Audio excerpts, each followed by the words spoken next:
धर्म योद्धा गरुड़।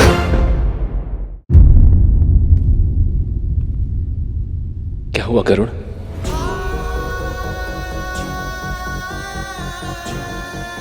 कुछ नहीं भैया, बस मां की स्मृति को आई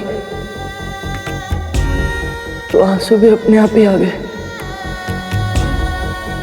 किंतु भैया,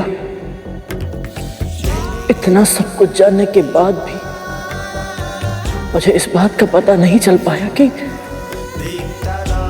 मां बड़ी मां की दासी कैसे बनी। इसके पीछे अवश्य कद्रू मां की कोई चाल थी, परंतु क्या हुआ था, कैसे हुआ था, यह विस्तार से मुझे भी ज्ञात नहीं करो, क्योंकि तब तक मैं और वासुकी हम दोनों ही तपस्या में लीन हो चुके थे। प्रभु की आज्ञा मिलते ही मैं यहां आ गया और तब से मैं यही हूं। प्रभु की साधना से जागने की प्रतीक्षा में व्याकुल, एक सतर्क सेवक की भूमिका निभा रहा। इस बीच कद्रू मां और विंता मां के मध्य क्या हुआ, इसका मुझे ज्ञान नहीं है गरुड़। शेष भैया, मैं बहुत आशा लेके यहाँ आया था।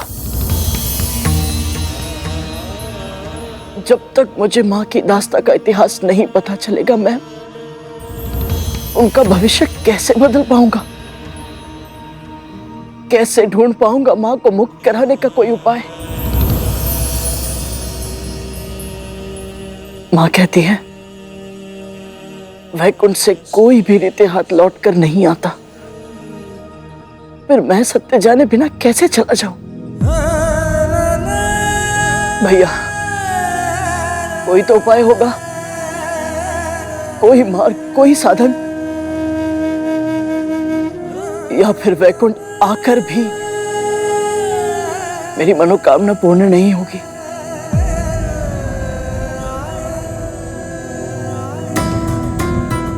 मार्ग और साधन दोनों ही तुम्हारे सामने हैं गरुड़।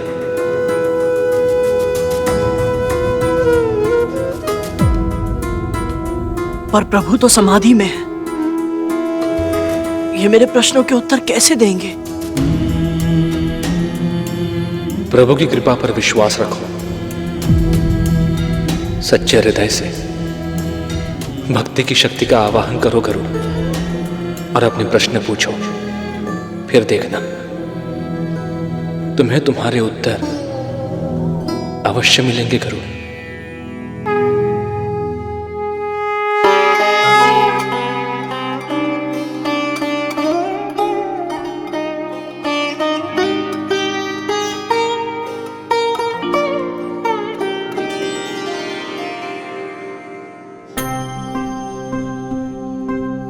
लक्ष्मीकान्तं कमलनयनं, लक्ष्मीकान्तं कमलनयनं, मातृभक्त गरुड़ा करे प्रणाम,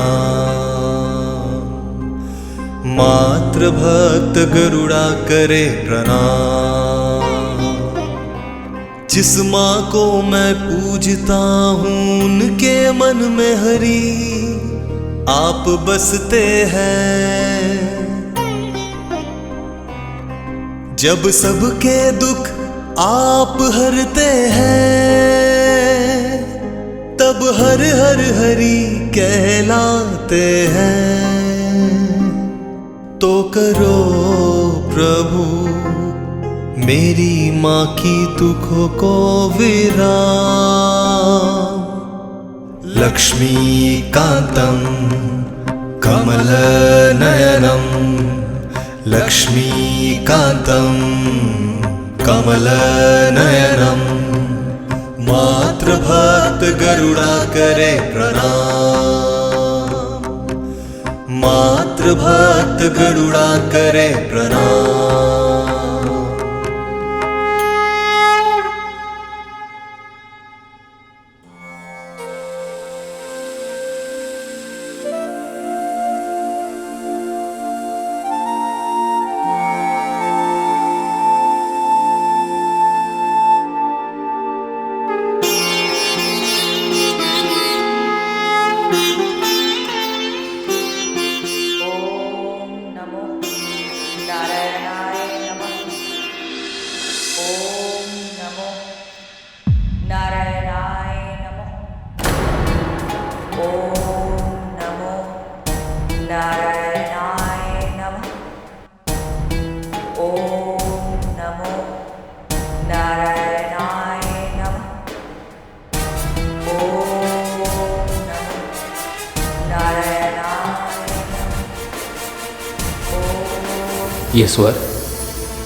ये स्वर जाना पहचाना लग रहा है।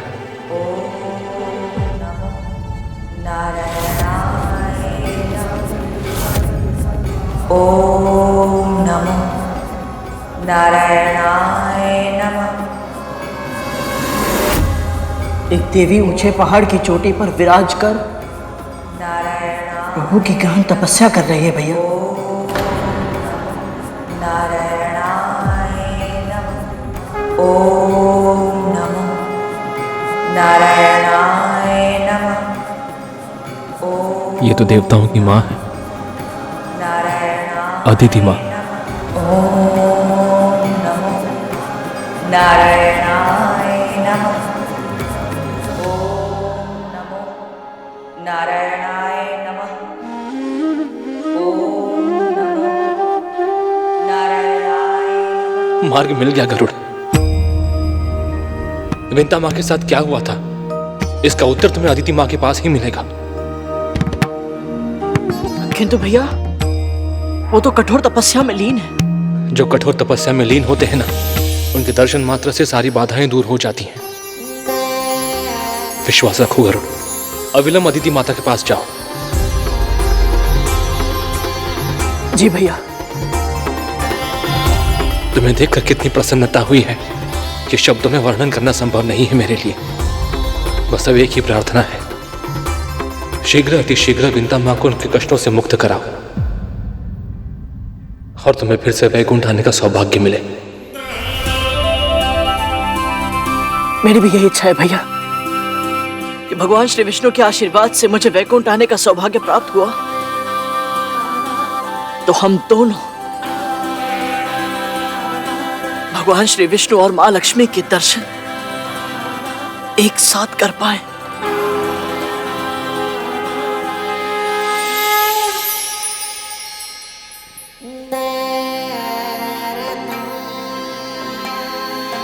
आशीर्वाद दीजिए भैया।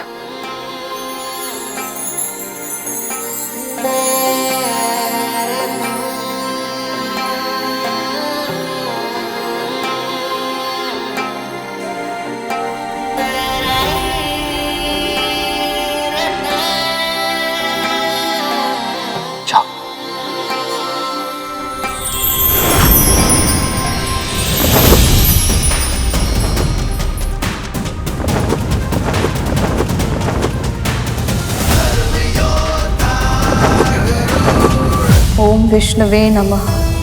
ओम विष्णवे नमः। ओम विष्णवे नमः। ओम विष्णवे नमः। ओम विष्णवे नमः। ओम विष्णवे नमः।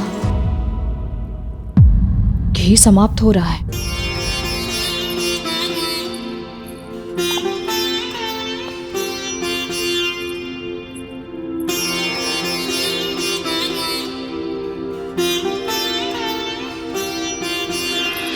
क्या संकेत मिला तुझे?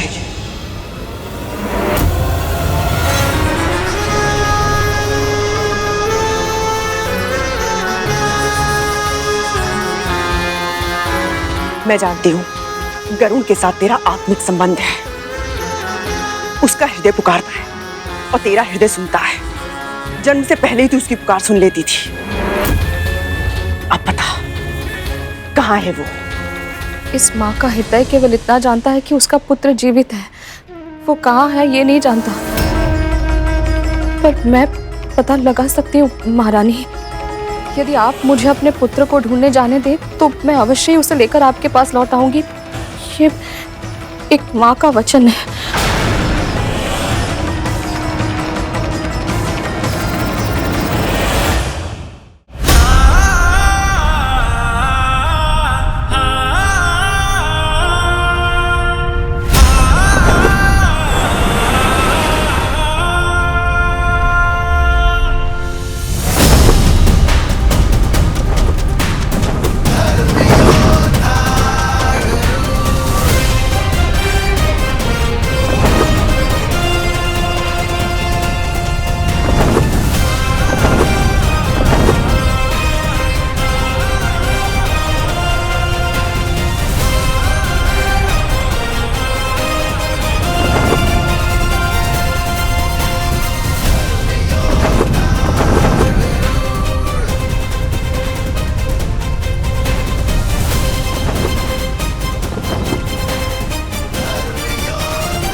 शुक्लाम्बरधरं विष्णुं शशिवर्णं चतुर्भुजं प्रसन्नवदनं ध्यायेत् सर्वविघ्नोपशान्तये।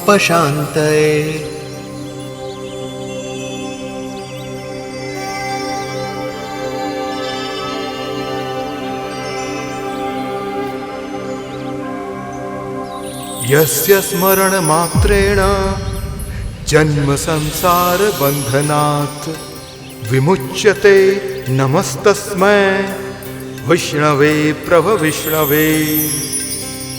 ॐ नमो नारायणाय नमः। ॐ नमो नारायणाय नमः। मुझे जाने दीजिए महारानी, वो अभी छोटा है, मुझे उसकी चिंता। मुझे तनिक भी नहीं हो रही है चिंता। मुझे पता है तेरे पुत्र के प्राण तुझ में बसते हैं। वो कहीं भी क्यों ना चला गया हो, वो वापस तेरे पास अवश्य आएगा। तब मैं और मेरे पुत्र मिलकर अनुशासन का ऐसा पाठ पढ़ाएंगे उसे कि वो समस्त संसार के लिए उदाहरण बन जाएगा। यदि तू उसे ढूंढने चली गई तो चिंता मेरा भाग्य बन जाएगी। क्या सोचा था तूने? ऐसा होने दूंगी मैं?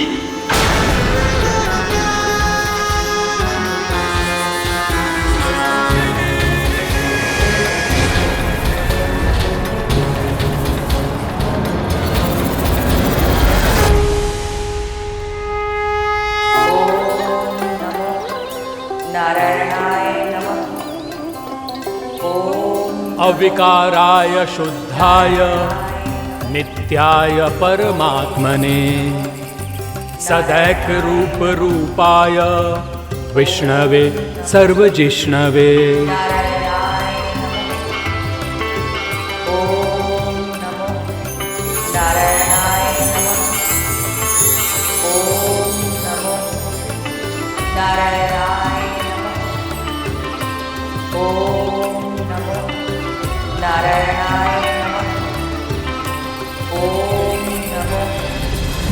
नारायणाय नमः। ओम नमो नारायणाय नमः। ओम नमो परम पिता विष्णु की भक्ति का प्रभाव चेतन प्राणियों में ही नहीं, जड़ वस्तुओं तक में समा गया है। अद्भुत है अदिति माँ की भक्ति। ओम नमो नारायणाय नमः। ओम नमो नारायणाय नमः। ओम नमो नारायणाय नमः। ओम नमो नारायणाय नमः। ओम नमो नारायणाय नमः। ओम नमो। तपस्या का प्रताप मुझे निकट नहीं जाने दे रहा। निश्चित ही मुझे इनकी साधना में विघ्न नहीं डालना चाहिए। नारायणाय नमः। ओम नारायणाय नमः। ओम नारायणाय नमः। ओम नमो नारायणाय नमः। अदिति माँ, आपकी इस परम भक्ति का साक्षी बनना मेरा सौभाग्य है। प्रभु का नाम केवल आपके मुख से ही नहीं, सीधे आत्मा से निकलते प्रतीत हो रहे हैं। ओम नमो। माँ कहती है कि आत्मा से की हुई पूजा ही महान होती है। अदिति माँ, आज आपको ऐसे तप करते देख मुझे माँ का स्मरण हो आया।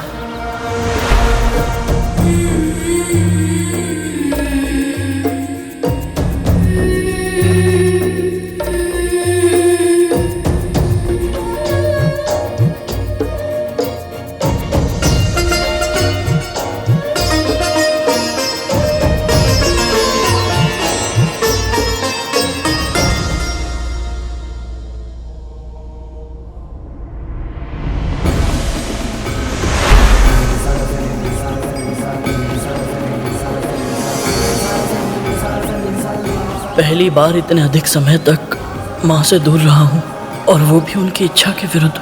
कितनी क्रोधित होंगी वो, और चिंतित भी। आपकी इच्छा के बिना एक पत्ता भी नहीं हिलता। पर सारे तर्क वितर्क से परे इस माँ का हृदय अपने पुत्र के लिए आशंकित है। उसकी रक्षा कीजिएगा प्रभु, उसकी रक्षा कीजिएगा।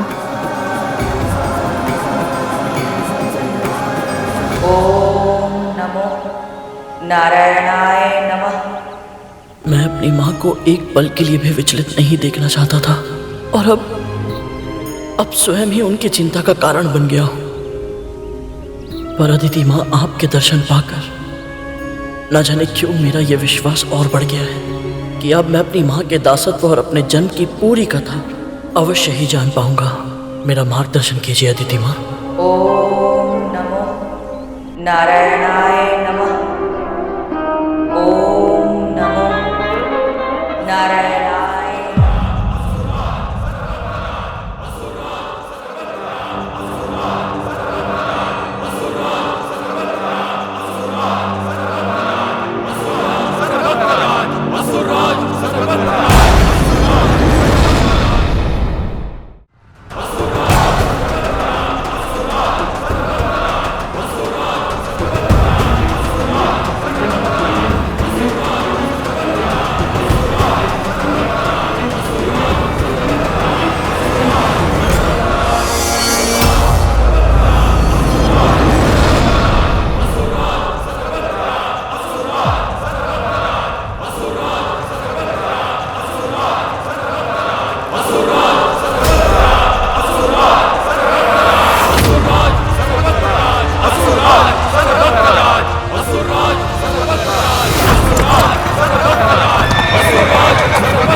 देवताओं की माता अदिति विभीषण तब अपने पुत्रों को स्वर्ग का सिंहासन पुनः दिलाने के लिए कर रही है,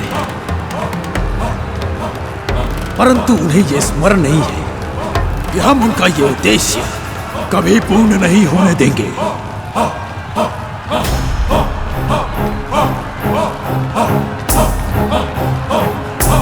हमें उनका ये तप भंग करना है ताकि स्वर्ग ही नहीं लोक पर केवल हमारा राज हो, केवल और केवल हम असुरों का राज।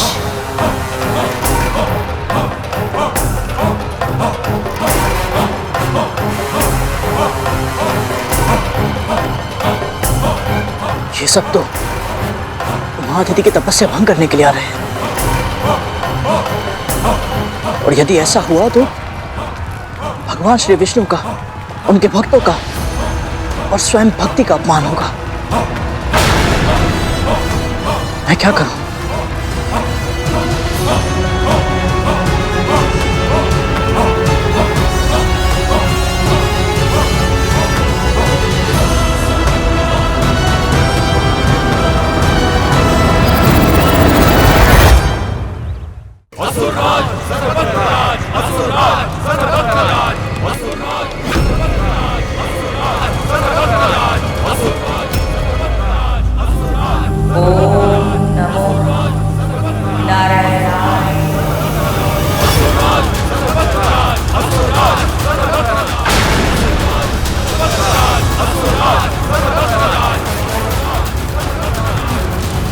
देवताओं की माता अदिति विभीषण तब अपने पुत्रों को स्वर्ग का सिंहासन पुनः दिलाने के लिए कर रही है। ये सब तो महाअदिति की तपस्या भंग करने के लिए आ रहे हैं, और यदि ऐसा हुआ तो भगवान श्री विष्णु का, उनके भक्तों का और स्वयं भक्ति का अपमान होगा। मैं क्या करूं? कभी कभी मूर्खता करना बुद्धिमानी से भी अच्छा विकल्प होता है। अधिकतर व्यक्ति अपने कल्याण को दूसरों के हित से अधिक महत्व देते हैं और वो इसे ही बुद्धिमानी कहते हैं। किंतु जो परहित को स्वहित से ऊपर रखते हैं उसे इसका मूल्य चुकाना पड़ता है। इसलिए सामान्य जन की भाषा में इसे मूर्खता भी कहा जाता है। परंतु तुझे ये मूर्खता करनी है गरुड़। जब कभी परोपकार का अवसर आए, संभव है अन्य व्यक्ति हिचकिचाए, पर तू मत झिझकना। कोई भी कारण क्यों ना हो, तू कभी परोपकार करने से पीछे मत हटना। माँ, परोपकार का वास्तविक अर्थ क्या है और मैं अपने दिन प्रतिदिन के जीवन में इसका पालन कैसे कर सकता हूँ? स्वयं का हित सोचे बिना केवल दूसरों के हित के लिए किया गया कार्य ही परोपकार होता है। इसे निस्वार्थ भाव से करना होता है गरुड़, किसी लाभ, अपेक्षा या प्रशंसा के बिना। और हाँ, ये तेरा कर्म है, इसे धर्म की तरह करना और फिर भूल जाना। मैं अपने दायित्व से पीछे नहीं हट सकता। इन असुरों को महाअदिति की तपस्या भंग करने नहीं दे सकता, फिर चाहे मुझे कुछ भी क्यों ना करना पड़े। आगे बढ़ो और विजय हमारी होगी। चलो!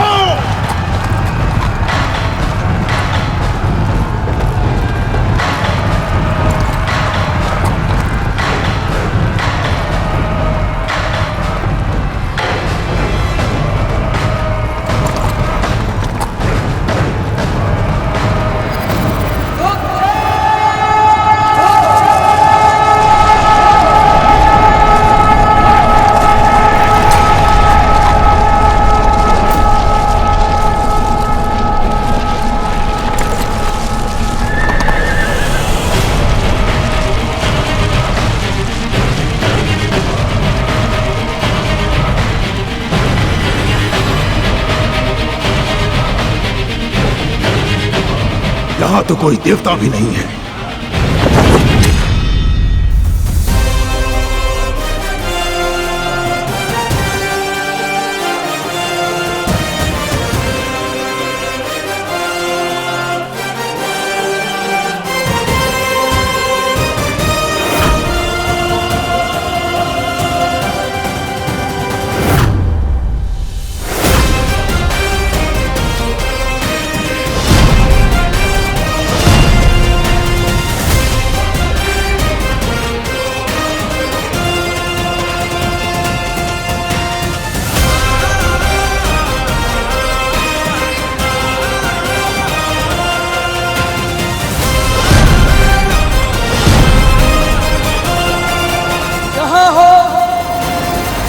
वहीं रुक जाओ, आगे मत बढ़ना।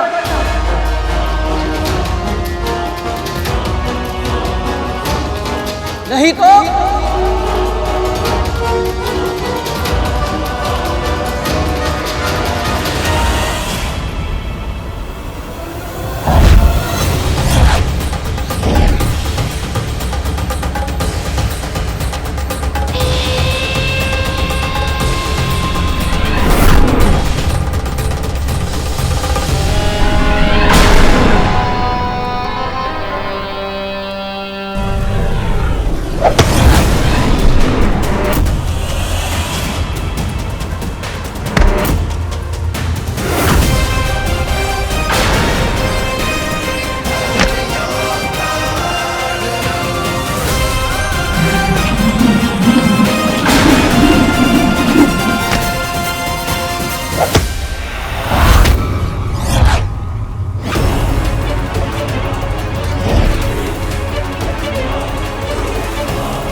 ओम नमो नारायणाय नमः। कौन है ये पक्षी जो हमें रोकने का दुस्साहस कर रहा है?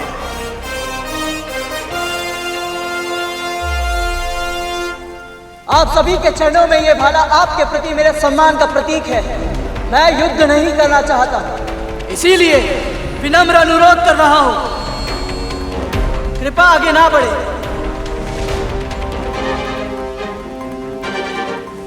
यहाँ परमपिता विष्णु जी के एक भक्त गहन तपस्या में लीन है। उनकी साधना में विघ्न डालना अधर्म होगा। यदि ये अधर्म हम कर ही दे तो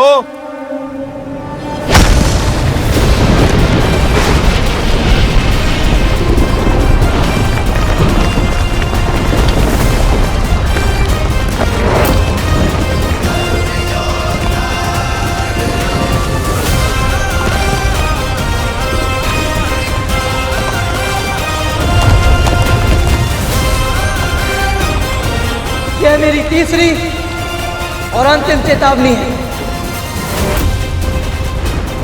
इसके बाद भी किसी ने आगे बढ़ने का निर्णय किया तो परिणाम अच्छा नहीं होगा। अब इस दुस्साहसी को दंड देना ही होगा। अब इस दुस्साहसी को दंड देना ही होगा।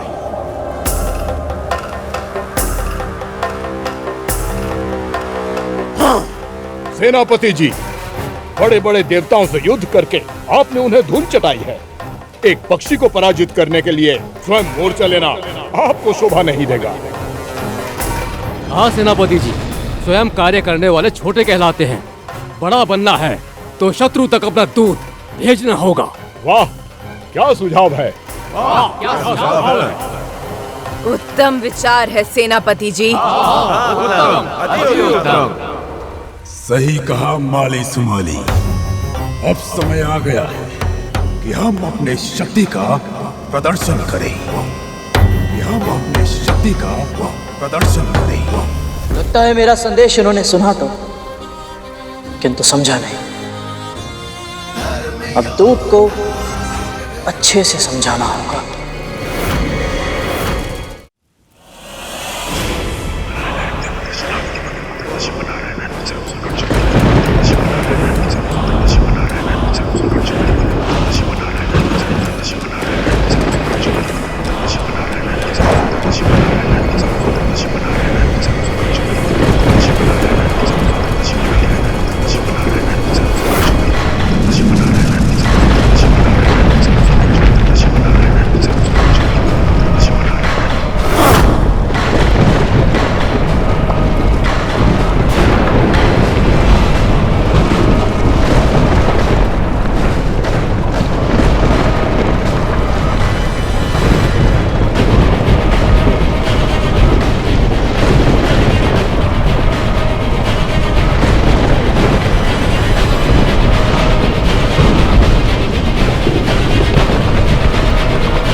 चले जाओ, पंख फैलाओ, उड़कर जाओ, जाओ जाओ, चले जाओ, पंख फैलाओ, उड़कर जाओ। सुनो, हमारे स्वामी को जाकर बचाकर भागो अपने प्राण। सेनापति कर रहे हैं सावधान, सुनो ध्यान से, झटपट जाओ, फिर ना मिलेगा रक्षादान। सुनो, समझो, हमारी विजय का बज रहा है गगनभेदी शंख। क्रोध से हमारे भस्म होगा, जिस पर तुम्हें है गर्व वो पंख। वो कह रहे हो मुझे शीघ्र अतिशीघ्र अदिति का तप भंग करना है, पर ये पक्षी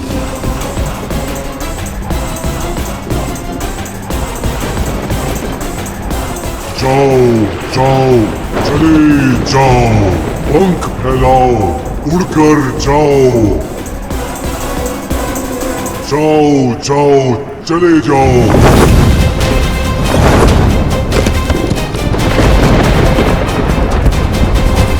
जाओ जाओ, चले जाओ, पंख फैलाओ, उड़कर जाओ, जाओ जाओ, चले जाओ। बड़े विचित्र प्राणी हो तुम।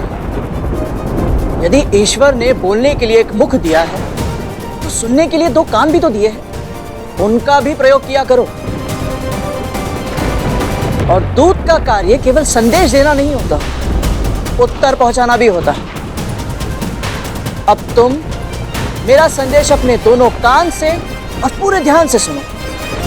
हो सके तो अपने सेनापति को भी जाके समझा देना।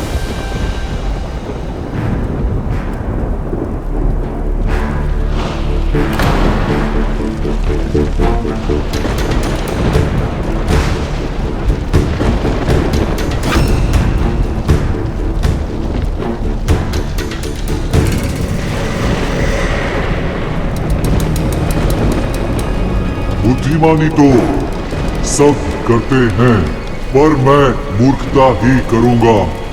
अन्य सभी हिचकिचाते होंगे, पर मैं तनिक भी ना डरूंगा। मेरी माँ ने सिखाया है ये परम संस्कार। धर्म की तरह करना है मुझे परोपकार। इस तप की रक्षा का लिया है मैंने संकल्प। युद्ध भी अवश्य करूंगा यदि ना रहा कोई विकल्प। अवश्य ही ये उस पक्षी का संदेश है सेनापति जी।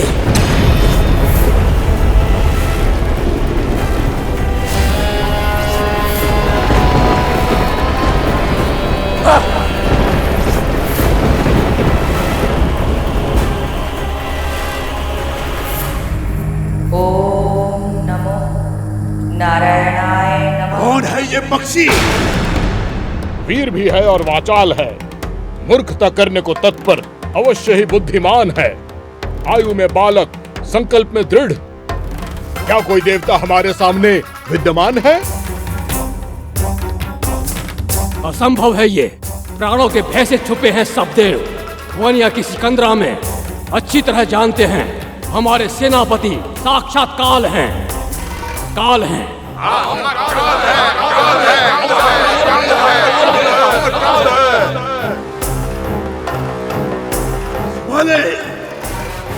अर्जित समय में की गई कर्णप्रिय बातें अच्छी नहीं होती। ये कौन है और किसके कहने पर आया है, ये हमें पता करना होगा।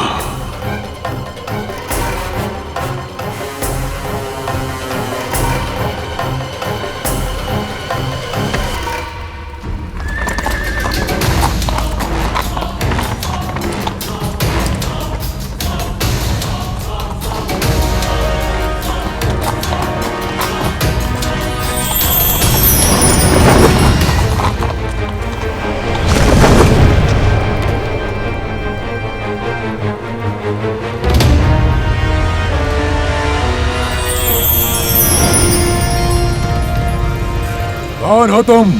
मेरा नाम या मेरा कुल जानने से कोई अंतर नहीं पड़ेगा। माँ कहती है व्यक्ति की वास्तविक पहचान उसके कर्म से होती है, और मेरा कर्म इस तपोभूमि की रक्षा करना है। तपोभूमि की या तप करने वाली की? उसके पुत्र पहले ही कायरों के भांति अपने प्राणों को बचाकर कहीं छिपे हुए हैं, तो तुम अपने प्राणों की आहुति क्यों देना चाहते हो? संबंध ही क्या है तुम्हारा उसके साथ? धर्म का संबंध है मेरा।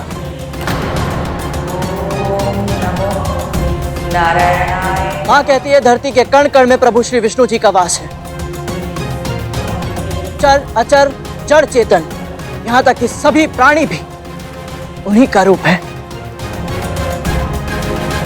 और जब हम सब में एक ही ईश्वर का अंश है, तो हम सब आपस में संबंधी हुए ना। बड़ी कम आयु में बड़ी बड़ी बातें करना सीख गए हो तुम। मेरी माँ ने सिखाया है मुझे। माँ। अद्भुत अद्भुत। इतनी अच्छी और सुंदर बातें सिखाने वाली कौन है तुम्हारी माँ? और कौन है तुम्हारे पिता? किसके पुत्र हो तुम? फिर से परिचय पर आ गए, तो फिर एक और बात जान लो। पहले परिचय देने वाला दुर्बल कहलाता है। मेरा बल मेरे भुजाओं की शिराओं में है। तू अपना परिचय देने से हिचक रहा है। मैं देता हूं अपना परिचय। असुर सेनापति हूं मैं, महान ऋषि कश्यप और माता दीदी का पुत्र बजरंग।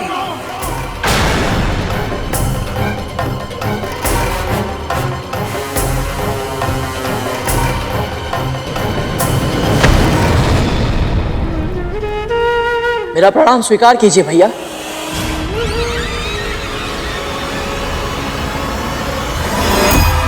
भैया? महर्षि कश्यप और मां विंता का दूसरा पुत्र गरुड़ हूं मैं।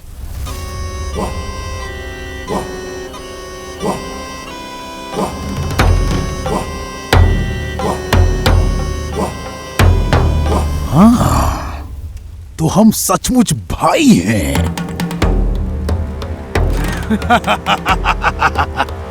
तब तो हमें युद्ध करने की आवश्यकता ही नहीं है। भाई तो देवता भी है, फिर उनसे युद्ध क्यों? वर्षों का पैर है हमारा, जो उनके अंत के साथ ही समाप्त होगा।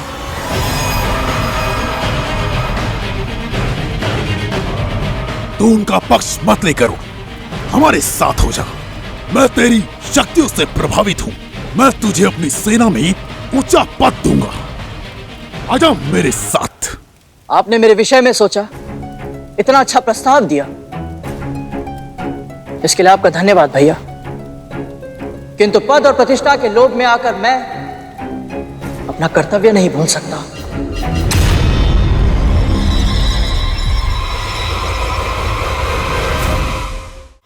मूर्ख मत बन गरुड़।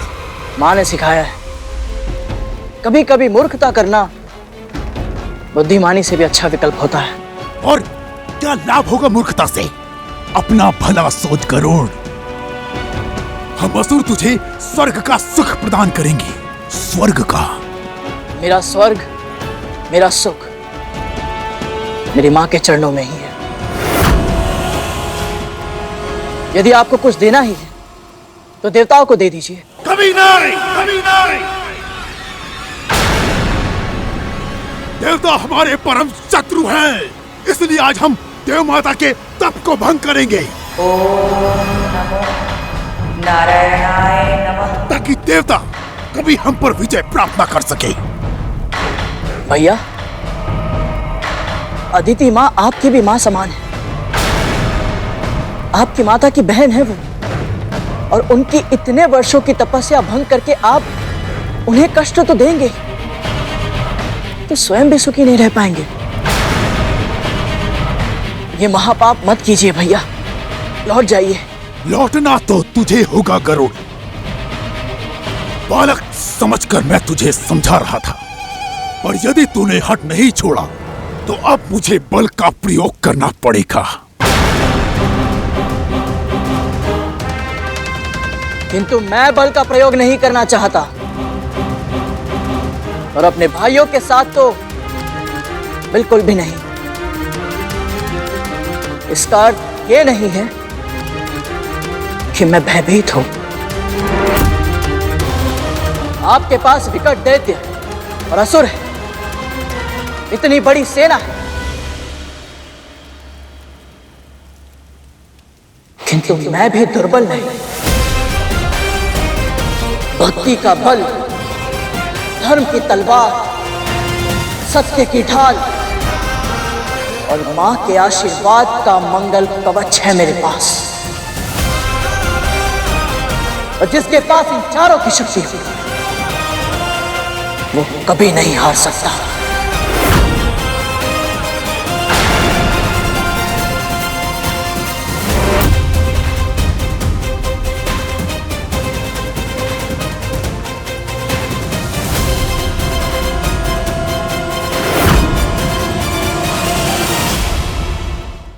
भक्ति का बल, धर्म की तलवार, सत्य की ढाल और मां के आशीर्वाद का मंगल कवच है मेरे पास। और जिसके पास इन चारों की शक्ति हो, वो कभी नहीं हार सकता।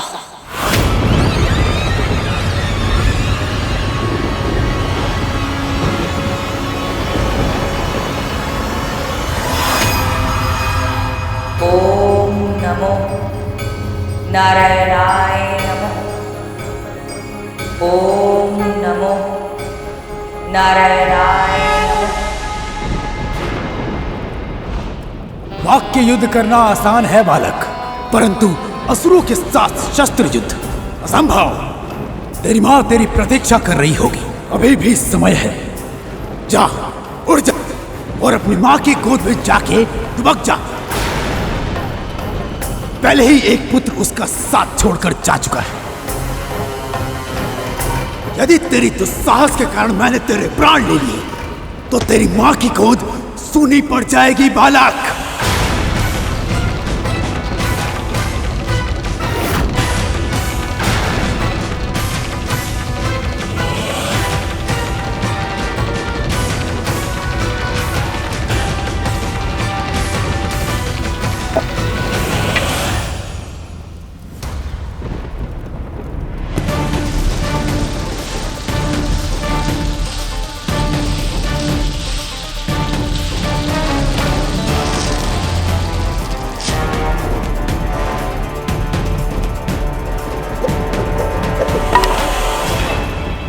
प्राणों की चिंता में परोपकार से मुंह नहीं मोड़ सकता मैं। इस रेखा को ध्यान से देखो असुर सेनापति, ये मेरी मां के दिए गए संस्कारों का मान रखने के लिए है। जो वचन मैंने उन्हें दिया था, उस वचन की लाज रखने के लिए है।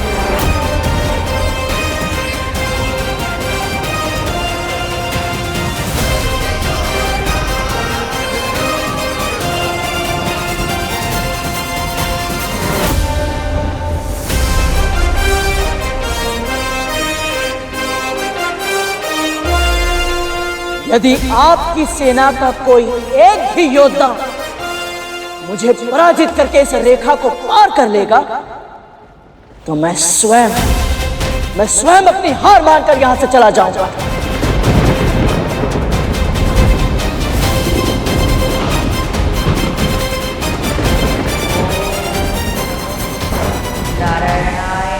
बोलिए, स्वीकार है?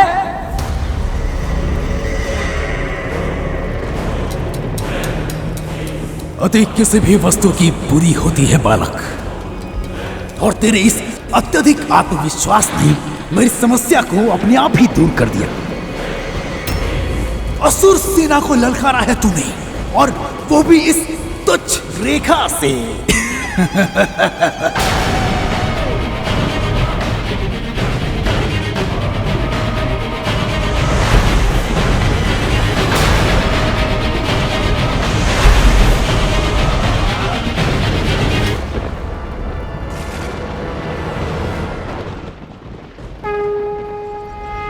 माँ, मुझे बुद्धि, भक्ति और शक्ति दीजिए, ताकि मैं आपके द्वारा सिखाए गए सभी संस्कारों का मान रख सकूं।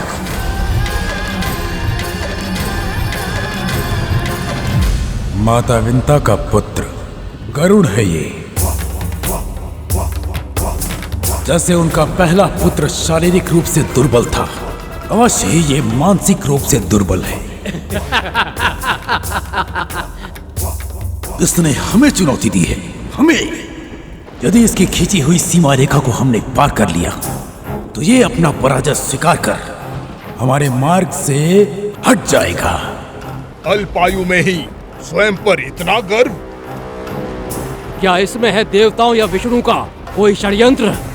षड्यंत्र की गंध को सूंघना वज्रांग अच्छी तरह जानता है सुमाली, पर ये पक्षी तो केवल मों मों मों के रट लगाए हुए है।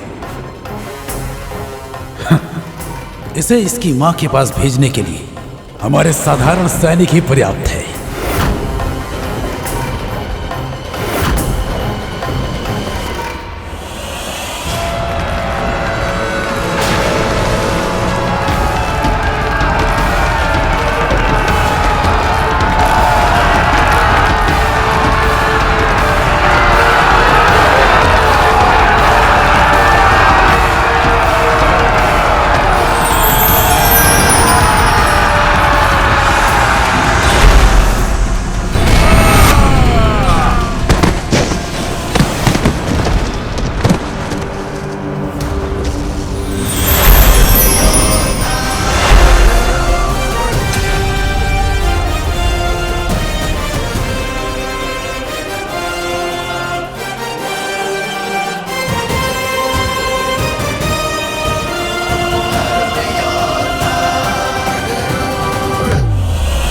छोटी सी चुनौती के लिए आप स्वयं जाएंगे सेनापति? हमें भी तो अवसर दीजिए। आप ही ने तो कहा था कि वो मंदबुद्धि बालक है, हम निपट लेंगे उससे। साम दाम दंड भेद जो आवश्यक होगा सबका प्रयोग करेंगे, पर किसी भी मूल्य पर आपके मार्ग की बाधा को हटा कर रहेंगे। इतनी देर हो गई, ये सब तो आपस में ही चिंतन किए जा रहे हैं।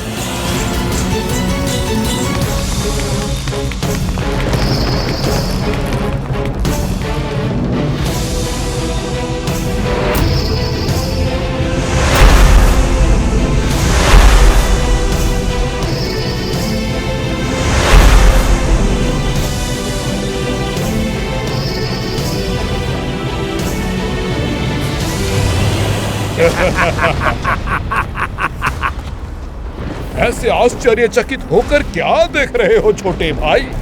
हम तुम्हारे लिए भोजन लाए हैं। ना जाने कब से प्रहरी बने बैठे हो, ना कुछ खाया है और ना कुछ पिया है, इसलिए तो तुम्हारे लिए ये भोजन लाए हैं। लो, अच्छे से खाओ और अपनी भूख मिटाओ। फिर तुम आराम से अपनी माँ की संस्कारों की कथा सुनाना। हम अपनी माँ की बातें कहेंगे, तुम अपनी माँ की बातें बताना।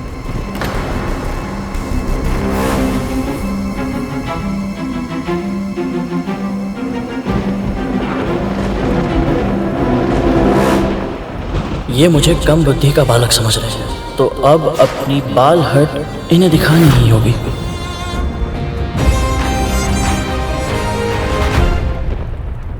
भोजन?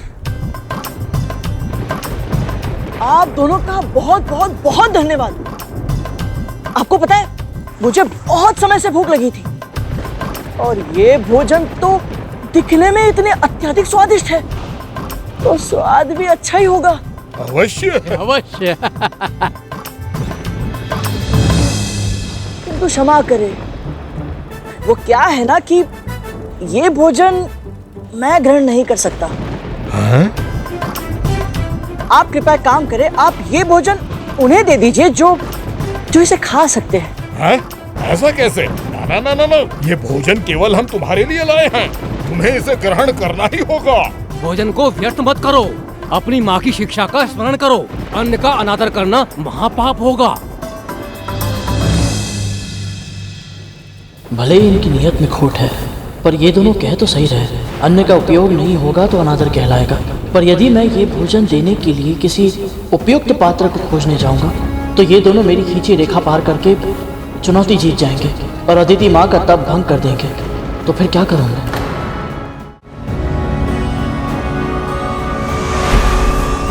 इस संसार में अनेक ब्रह्मांड हैं गरुड़, और प्रत्येक ब्रह्मांड में ब्रह्मा, विष्णु और महेश भिन्न भिन्न समय पर प्रकट होते हैं। इन त्रिदेवों से अधिक महत्वपूर्ण स्थान है आदि शक्ति, सर्वशक्ति माँ ललिता का। ये वो पराशक्ति हैं जिनसे परे कुछ भी नहीं,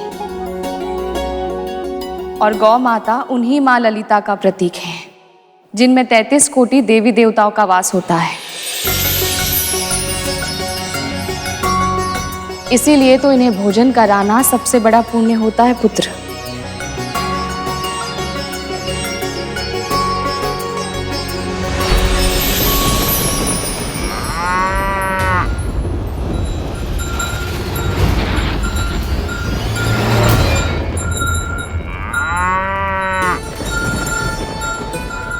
प्रणाम गौ माता।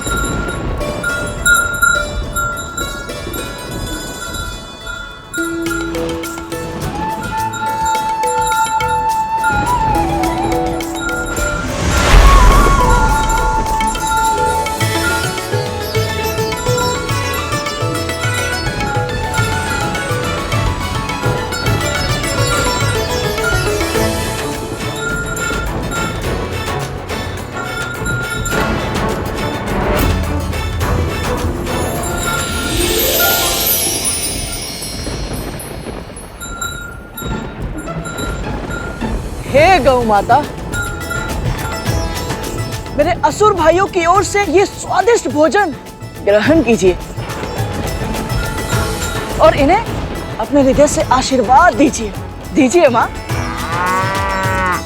उपहार में दिया तुझे जो तूने उसका दान किया। हमारे दिए भोजन का इतना भीषण अपमान किया। अरे अरे बड़े भैया, आप दोनों तो व्यर्थ ही क्रोधित हो रहे हैं। मैंने तो आपका दिया हुआ भोजन उन तक पहुंचाया जो इसे खाते हैं। ऐसा भोजन मैं नहीं खाता ना। तो क्या खाता है तू?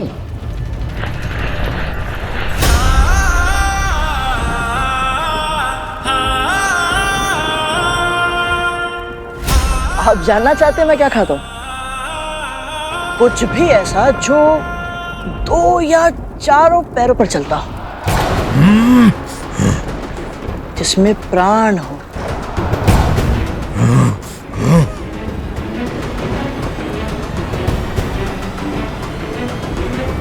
वैसे आप दोनों मेरे खाने के लिए उपयुक्त हैं। हाँ, तो बोलिए, दोनों में से पहले किसे खाओ? जीवा संभाल बालक, जानता नहीं किससे बात कर रहा है तू।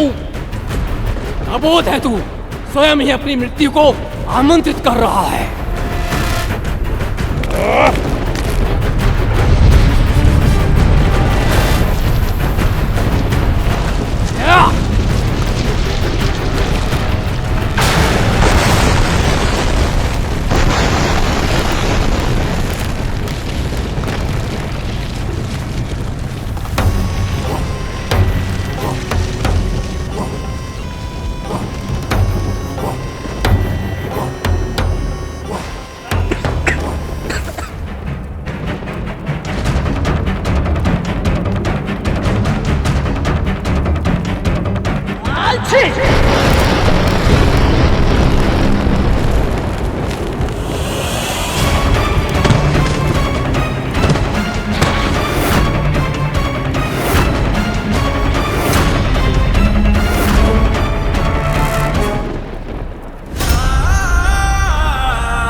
क्षमा कीजिएगा। ओहो हो, आप दोनों तो अपना परिचय देने से पहले ही मिट्टी में मिल गए। एक काम कीजिए, आप दोनों जाइए और अपना मुंह धोकर आइए। उसके बाद चाहे तो फिर इस रेखा को पार करने का प्रयास कर सकते हैं आप। और सुनो सुनो, यदि जाने में कष्ट हो रहा है तो मुझे कहिए। जैसे भोजन को गौ माता तक पहुंचाया था, वैसे आप दोनों को भी जलाशय तक पहुंचा सकता हूं। क्या कहते हो? चलिए।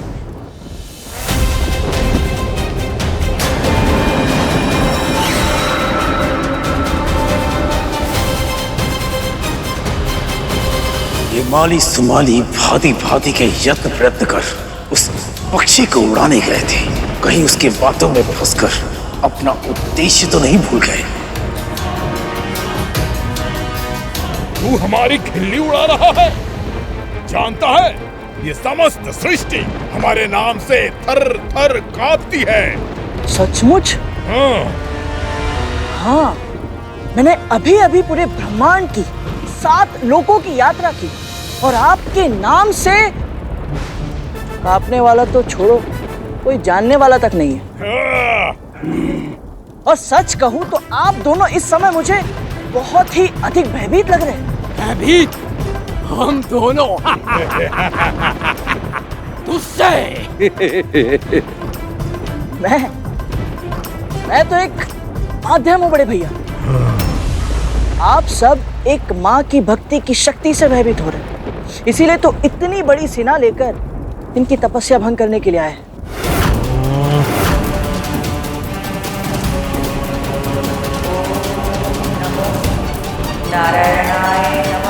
यदि अब भी ठीक से समझ में नहीं आया तो समझ लीजिए, चाहे कुछ भी हो जाए, मैं आपका ये कुटिल उद्देश्य पूरा नहीं होने दूंगा। बहुत बोल चुका है तू, अब देखते हैं कि तू हमें कैसे रोकता है। तेरी चुनौती में तुझे ही हराएंगे और तू बालक की तरह रो देगा।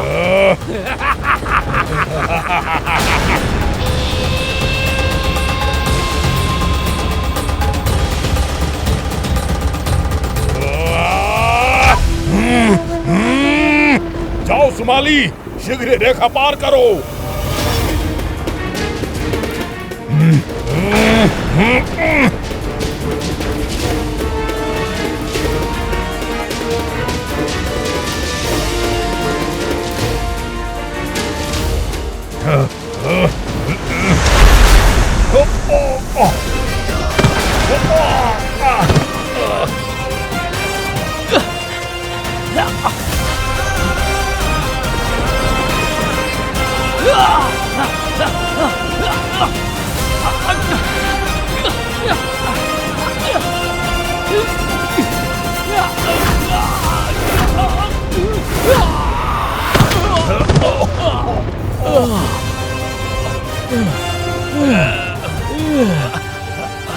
सुमाली, हम दो हैं और ये एक है। मैं इधर से जाता हूँ, तू उधर से जा।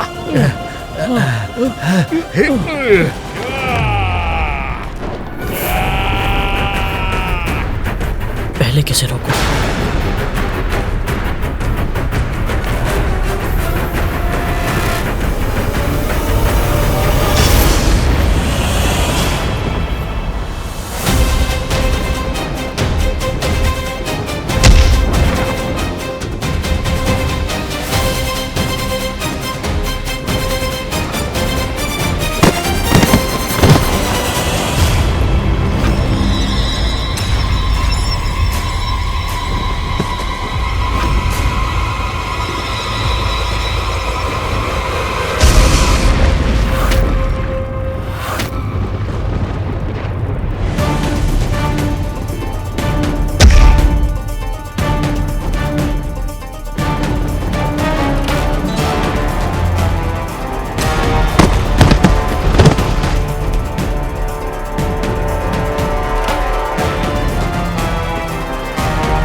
लगता है मेरा परिचय आपको ठीक से नहीं मिला जरांग भैया।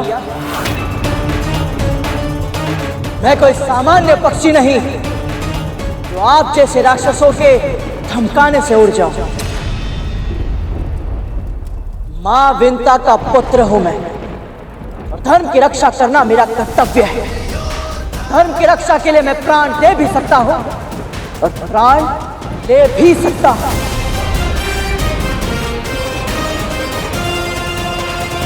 किंतु अपने कर्तव्य से पीछे नहीं हट सकता।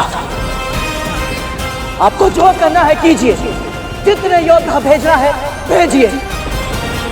तो जब तक मेरे तन में रक्त की एक भी बूंद है, इस रेखा को कोई पार नहीं कर सकता।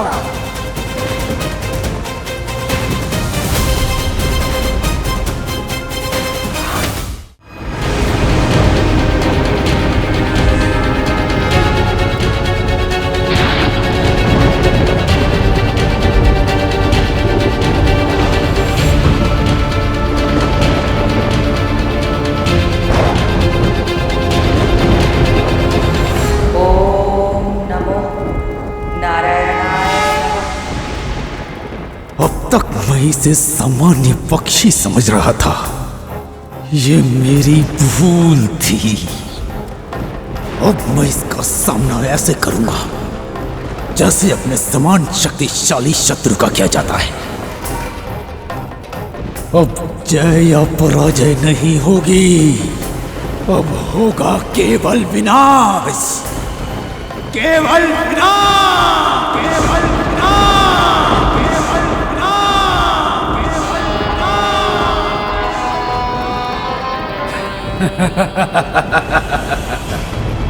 आज तक मैंने किसी पक्षी को अपना आहार नहीं बनाया। अब मैं इसके कोमल मांस का स्वाद चखूंगा। तुम सब भी खाना। इसका विशालकाय तन हमारी भूख मिटाने के लिए पर्याप्त है।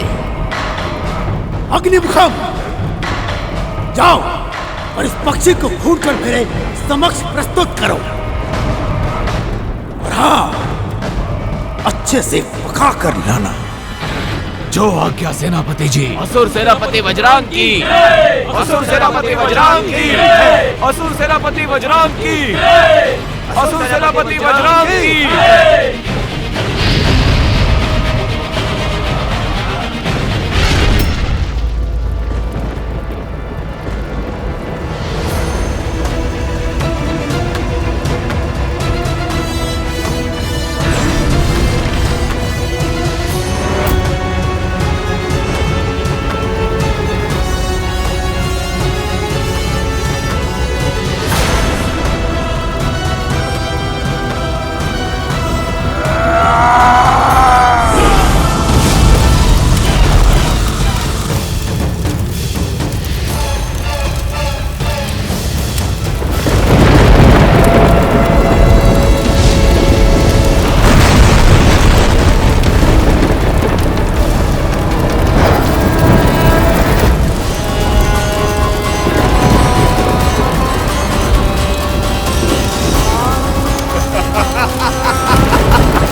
तेरा अंतिम क्षण निकट है, स्मरण कर अपने भगवान को।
क्या हुआ? पंख जल गया पक्षी? त्वचा को कष्ट पहुंचा? इस कष्ट को अनुभव कर और सोच कि जिसकी एक सांस तेरी ये स्थिति कर सकती है, उसे क्रोध आ गया तो तेरा क्या होगा? अभी भी समय है पक्षी, उड़ जा यहाँ से और अपनी जान बचा ले। मैंने प्रण लिया है कि मेरी अंतिम सांस तक इस तपोभूमि की रक्षा करूंगा। तो फिर अब तू अंतिम सांस लेगा इसी क्षण।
इसकी आसुरी शक्ति पत्थर भी जला सकती है।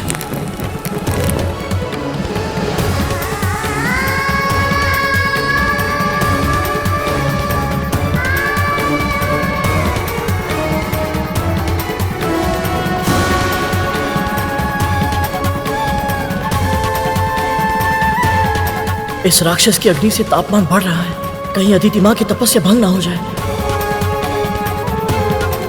इसे बचाने के लिए तूने अपने हाथ जला दिए।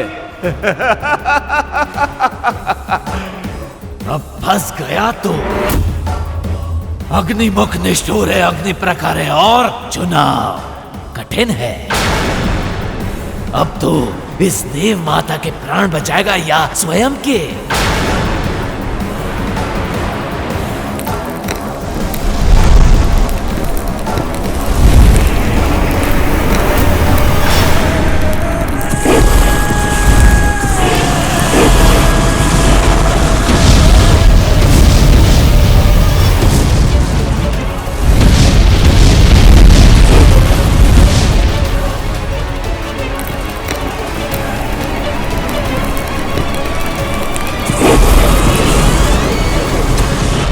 हे परमपिता, मैं क्या करूं? यदि मैं अदिति माँ की रक्षा नहीं कर पाया तो माँ को अपना मुख कैसे दिखा पाऊंगा? और यदि मैं ही जीवित नहीं बचा तो फिर कभी अपनी माँ से नहीं मिल पाऊंगा, उनके चरण छूकर आशीर्वाद नहीं ले पाऊंगा। तू कहाँ है गरुड़? माँ तेरी स्मृति में व्याकुल है, हर पल तेरा स्मरण करती है। तेरी प्रतीक्षा में आंखें द्वार पर लगाए बस देखती रहती है कि तू कब आएगा। अपनी माँ को और मत तरसा पुत्र, अब लौटा अपनी माँ के पास, लौटा अब। अंतिम बार जब उन्हें देखा था, वैकुंठ जाने के उद्देश्य का सत्य छुपाया था उनसे, वो उद्देश्य तो अधूरा ही रह जाएगा। मेरी माँ आजीवन दासी का जीवन जीने के लिए विवश हो जाएंगी।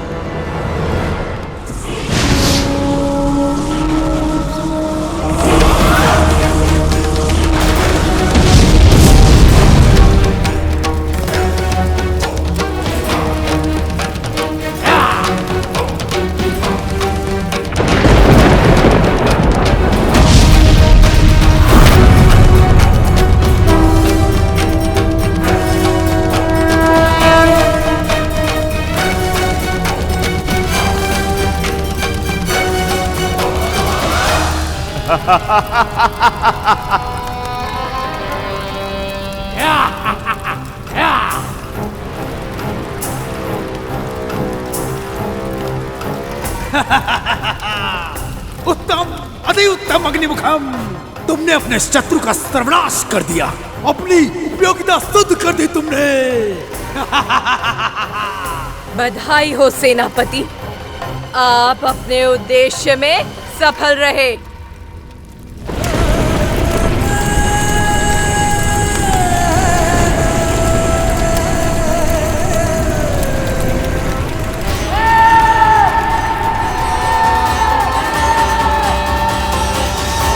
हे नारायण, मेरे गरुड़ की रक्षा करना।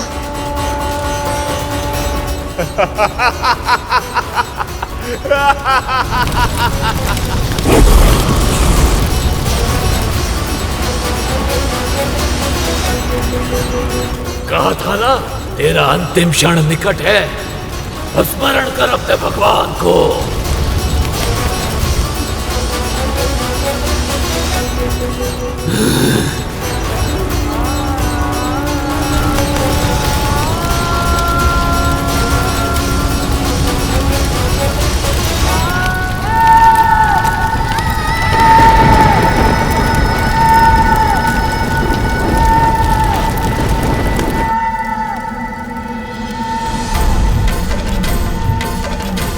गरुड़,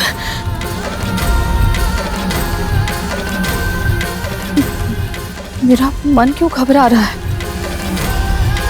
कहीं ये किसी दुर्घटना की चेतावनी तो नहीं है? प्रभु, मेरी आशंका का समाधान कीजिए, मुझे कोई संकेत दीजिए।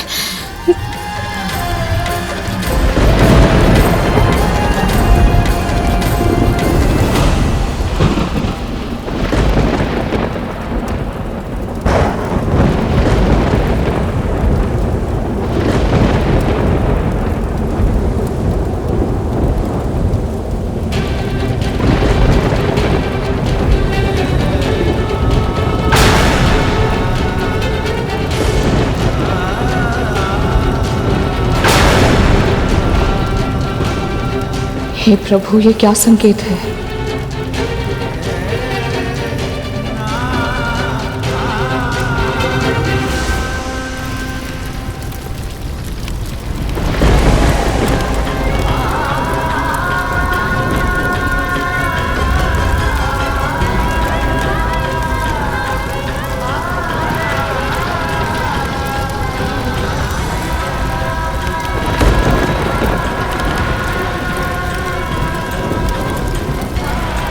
मुझे क्षमा करना माँ।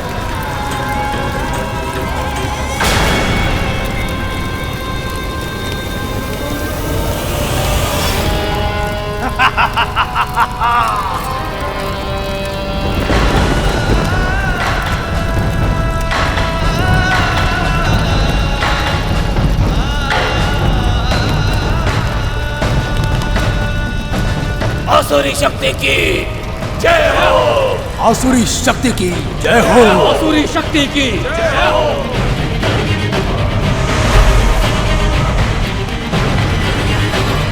असुर सेनापति वज्रांग की जय। असुर सेनापति वज्रांग की जय। असुर सेनापति वज्रांग की जय।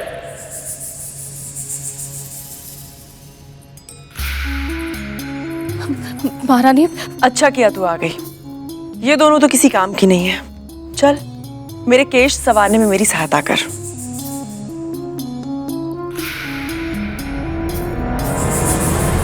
महारानी, मुझे लगता है गरुड़ के साथ कुछ अनहोनी हुई है। क्या हो गया? उसके प्राण पखेरु उड़ गए क्या? दीदी,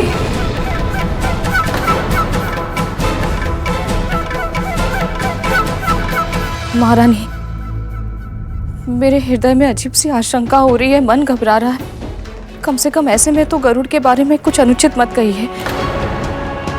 मुझे आभास हो रहा है कि मेरा पुत्र अवश्य किसी भीषण संकट पे फंस गया है। तुझे आभास हो रहा है? कैसे? अब आइए मेरे साथ।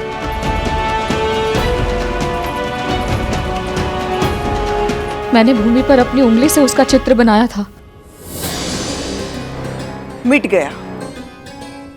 वायु चलेगी तो मिट्टी तो उड़ेगी ही ना। भूमि पर बना चित्र मिटना स्वाभाविक है।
गरुड़,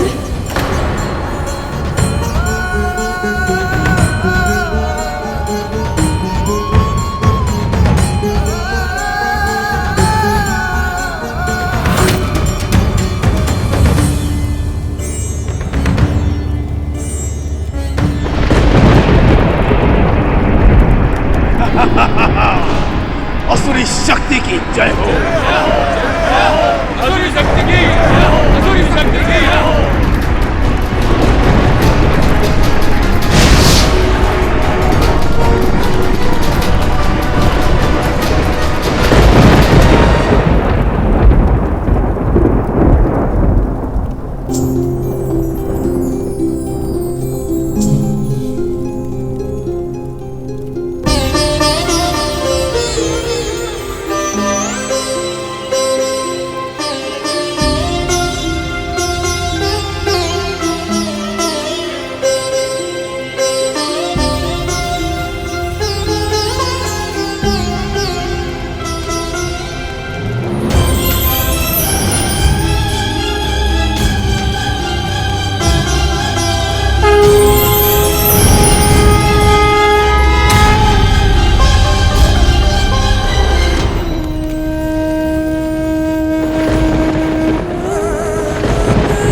कैसे हो सकता है?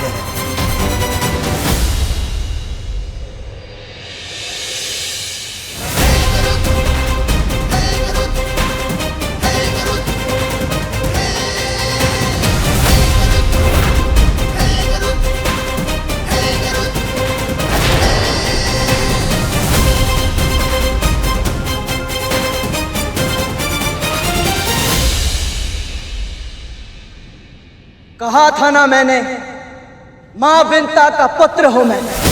धर्म की रक्षा के लिए प्राण दे भी सकता हूं और प्राण दे भी सकता हूं। जब तक मैं अपना वचन पूरा नहीं कर देता, अपनी मां को दास्ता से मुक्त नहीं करा देता, तब तक मृत्युराज यम भी मेरे प्राण हरण नहीं करेंगे।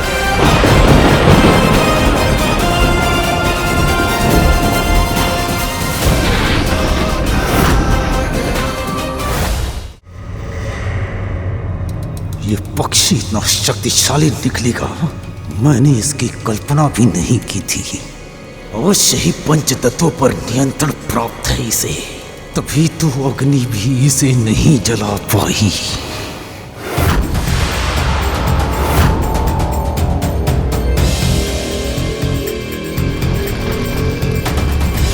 लगता है समय व्यर्थ करना मूर्खता है। अब कुछ और करना होगा।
अग्निमुखम गरुड़ को ऊंचे आकाश में ले गया है। यही सही समय है असुरो, जाओ लक्ष्य को प्राप्त करो, उस सीमा को पार करो, जाओ।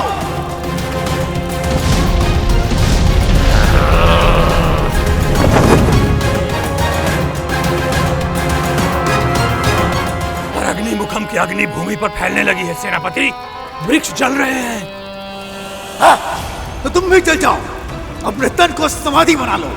असुर शक्ति के इस यज्ञ में यदि स्वयं की आहुति बनानी पड़े तो अवश्य दो, परंतु स्मरण रहे असुरों, भस्म होने से पहले तुम्हें उस सीमा रेखा को पार करके अपने लक्ष्य को प्राप्त करना है। अब जाओ, जाओ।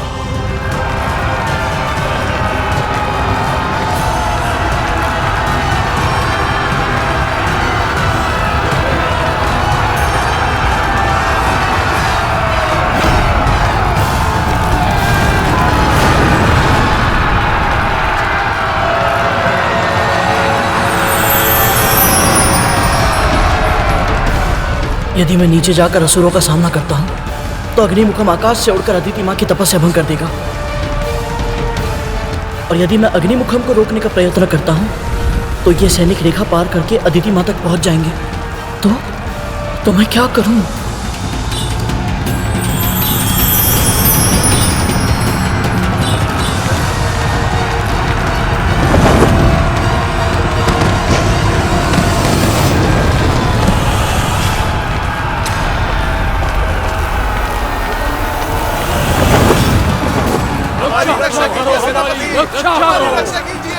आगे बढ़ो असुरों, पार करो उस रेखा को।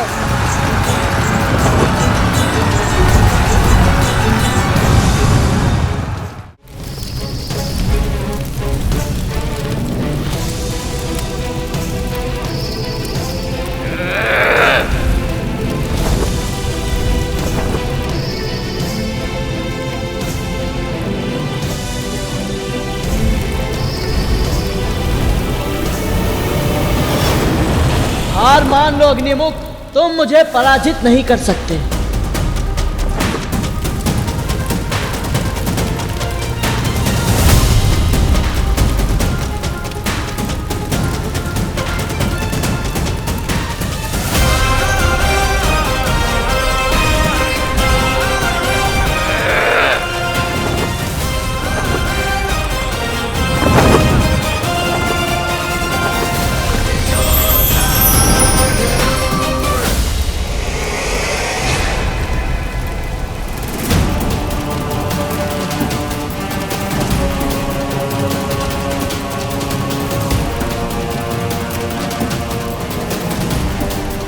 देख क्या रहे हो तुम? मुझे तो क्या, मेरी छाया को भी नहीं छू सकते अग्निमुख।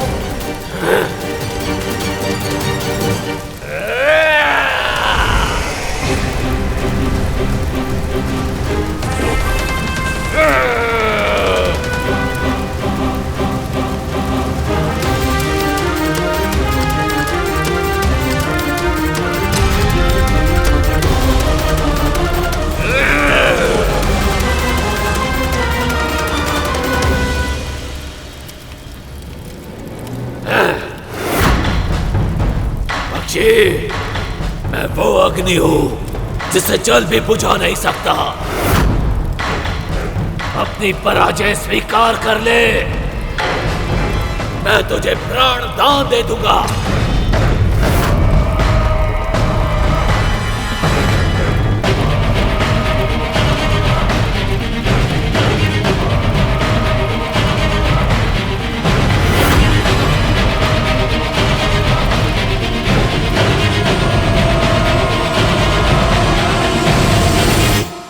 पक्षीराज गरुड़ के साहस भरे कारनामे देखने के लिए चैनल को सब्सक्राइब करें और साथ ही बेल आइकॉन दबाना न भूलें।